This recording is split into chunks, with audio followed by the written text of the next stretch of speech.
of our Lord Sri Aurobindo. Our Lord Sri Aurobindo says surrender is giving oneself to the divine, to give everything one is or has to the divine, and regard nothing as one's own, to obey only the divine's will and no other, to live for the divine and not for the ego. With always our love and blessings, says our Lord Sri Aurobindo.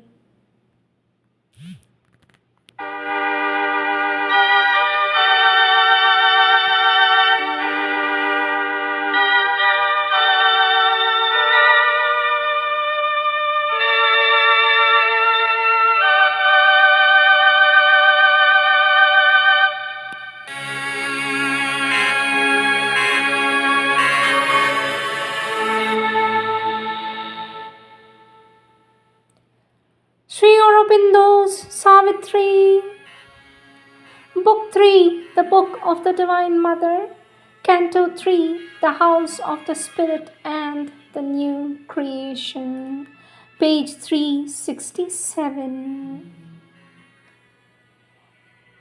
None was apart, none lived for himself alone. Each lived for God in him and God in all. Each soulness inexpressibly held the whole.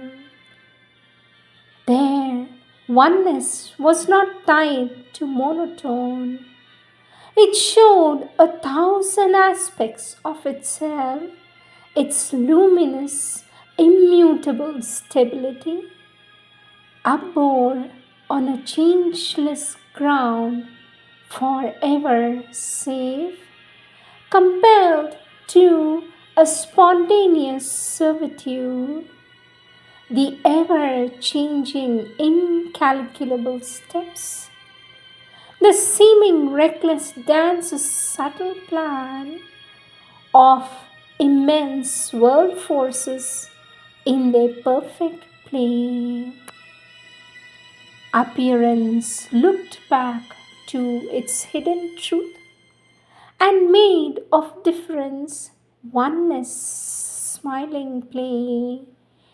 It made all persons fractions of the unique, yet all were beings secret integers. All struggle was turned to a sweet strife of love in the harmonized circle of a sure embrace. Identities reconciling happiness gave a rich security to difference. On a meeting line of hazardous extremes, the game of games was played to its breaking point, where through self-finding by divine self-loss, there leaps out unity's supreme delight, whose blissful, undivided sweetness feels a commonality of the absolute. There was no sob of suffering anywhere. Experience ran from point to point of joy. Bliss was the pure, undying truth of things. All nature was a conscious front of God. A wisdom worked in all, self-moved, self-sure. A plenitude of illimitable light, an authenticity of intuitive truth, a glory and passion of creative force.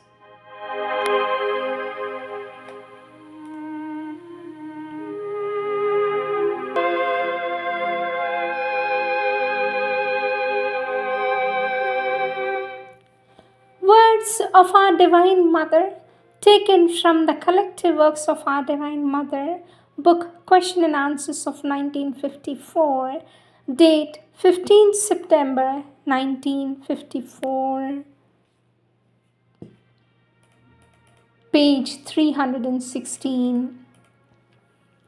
This talk is based upon Sri Aurobindo's Basis of Yoga, Chapter 1, Calm, Peace, Equality, and the question, Sweet Mother, when one detaches oneself from the thought mind, does the mind continue to think?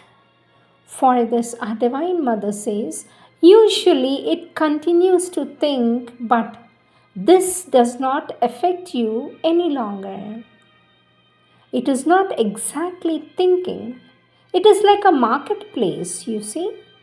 Things come, circulate, turn around, go out, come back, cross, sometimes collide. It is absolutely like a marketplace. These things go on like that, gestures by our Divine Mother. The factory of thought is this does not occur very often. Some people have a particular kind of occupation which lies in giving a particular form to the thought force that comes from outside. These are usually the people who write, speak, teach, and others. It is quite rare. Usually things come and go, come back, return if one detaches oneself. One can even look at it all from above as though one were looking at a marketplace from the top of a tower. Then all this becomes very amusing, you see. One can see where the thoughts come from, where they go, what they stir up, what the results are, says our Divine Mother. Question, Sweet Mother, can one have silence without having peace? For this, our Divine Mother says, perhaps yes. That is to say, one may have silence in the mind and not peace in the heart. One may have silence in the mind, but does not have peace in the heart. It can very well happen that the mind is quite silent and immobile, but that all the same here in the heart something vibrates and throbs. This usually proves that one is pretty divided, but many people are divided. One can indeed have mental silence and not have peace in the heart. It can very well happen that the mind is quite silent and immobile, but despite this, there are still tremblings in the nerves which continue vibrating and jumping here and there, and yet the mind is quite silent. But if the silence is kept long enough, the rest must necessarily follow. Question, Sweet Mother, are quietude and calm the same thing?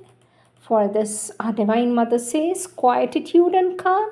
Yes, almost. Of course, there are different kinds of calm and very different kinds of peace. And to each, a different word could be given, another name, if one wanted to be quite precise and exact. Question, Sweet Mother, what is the way to accept the grace with gratitude?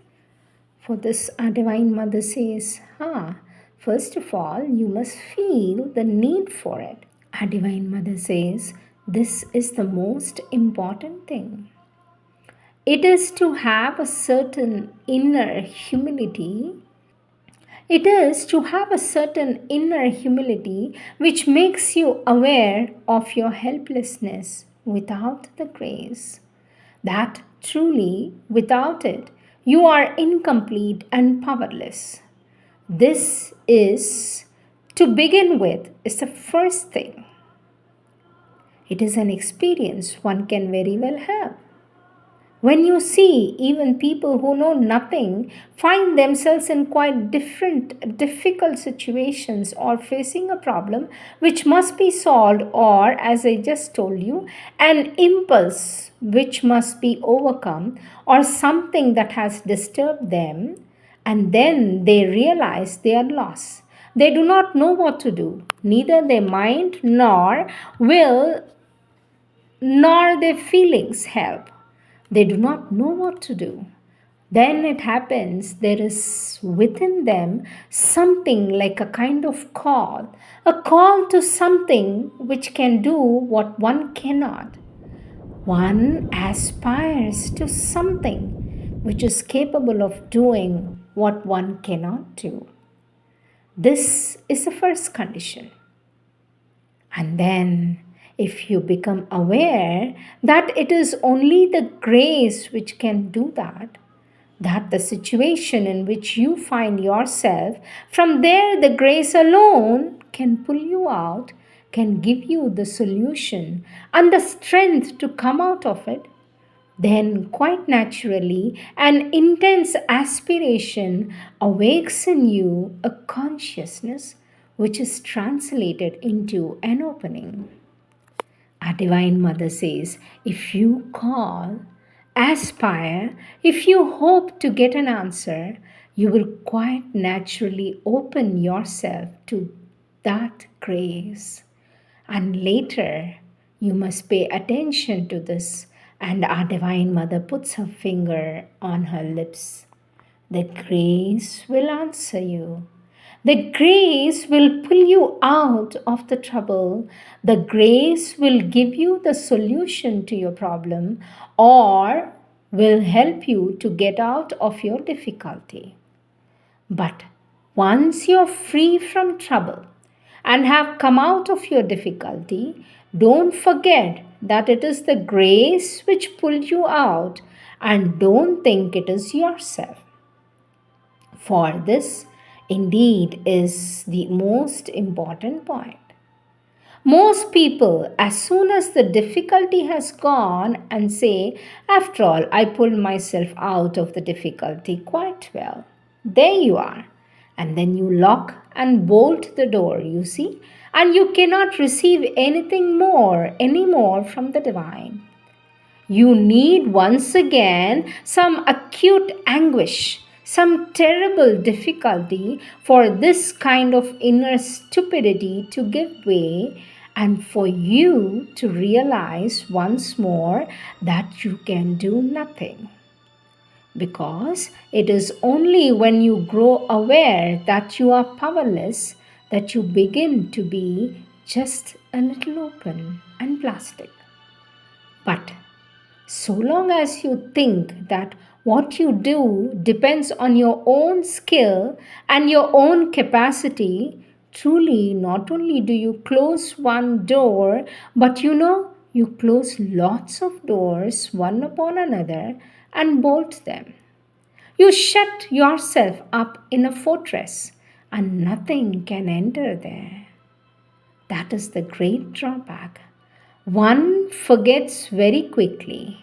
Quite naturally, one is satisfied with one's own capacity, says our Divine Mother. For this, the child says, but sweet Mother, when one tries to think that one is powerless, there is something which believes one is powerless. So, for this, our Divine Mother says, yes, and it is very difficult to be sincere. That is why the blows multiply and sometimes becomes terrible, because that's the only thing which breaks your stupidity.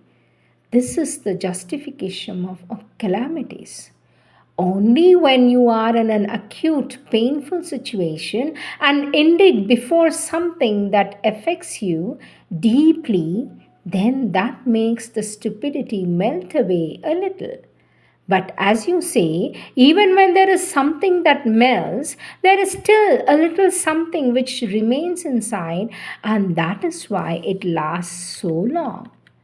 How many blows are needed, says our Divine Mother? How many blows are needed in life for one to know the very depths that one is nothing, that one can do nothing, that one does not exist, that one is nothing, that there is no entity without the divine consciousness and the grace.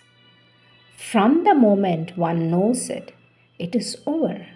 All the difficulties have gone.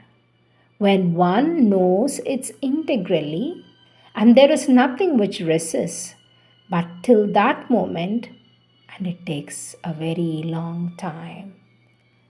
For this, the child says, Sweet mother, why doesn't the blow come all at once?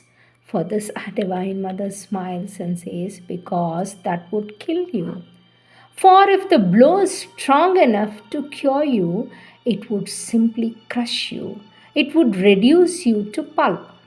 It is only by proceeding little by little, very gradually, that you can continue to exist. Naturally, this depends on the inner strength, the inner sincerity, and on the capacity for progress, for profiting by experience, as I said a while ago, on not forgetting. If one is lucky enough not to forget, then one gets much faster. One can go very fast, and if at the same time one has that inner moral strength which, when the red hot iron is at hand, does not extinguish it by trying to pour water over it, but instead goes to the very core of the abscess, then in this case things will go very fast also. But not many people are strong enough for this. On the contrary, they very quickly do this, and then our Divine Mother shows a gesture like this in order to hide themselves from themselves. How many pretty little explanation one gives oneself, how many excuses one piles up for all the foolishness one has committed. For this, the child says, Sweet mother, does the number of blows depend on people? For this, our Divine Mother says, Yes, it depends on people. It depends, as I said, on their capacity for progress and on their strength and their resistance. But I know very few people who do not need blows at all, says our Divine Mother. Question, sweet mother, does one have to aspire for it or does it come naturally? For this, our Divine Mother says, yes, one must have a sincerity in the aspiration, really want to progress. One must truly say, yes, I want to progress with sincerity. Whatever happens, I want to progress. Then it comes. But as I said, it comes with a power of plenitude which holds an intense joy. When one has taken a decision, has decided to stop something in oneself, just not to repeat a stupidity one has committed, or to do something which one finds impossible or difficult to do, which one knows should be done, and when one has taken the decision and has put in full sincerity of one's will, well, then, if a terrible blow comes to compel you to do what you have decided to do so, it is a blow, but you will feel glorified. You're quite happy. It is magnificent. You see, you feel something magnificent here. And then our Divine Mother points to the heart. Then there is a big difference between the mishaps that comes to you just because you are in a pure external mechanical physical consciousness and in a state of ignorance, which makes you commit all possible follies which naturally bring their consequences. Inevitably, there is such a great difference between this and the altogether higher state to which you rise when you have determined to master yourself, to live only in the consciousness of truth, whatever the cost, no matter what the price of progress to progress, and the things that happens to you then are so full of meaning. You see, so clearly in them that shining truth, that light which illumines you on the path as though you had a beacon here to guide you. You see so clearly. It is no longer something that crushes you like a block of stone falling on your back. It is an overpowering resplendence. That is why, says our Divine Mother, one always says it is only the first step that needs an effort. The first step means come out from that level and climb to this one. After that, everything changes. But one must come out completely from that level. One must not remain there. One must not try to keep one foot here, one foot there, for that will not do. There you are, my children, says our Divine Mother.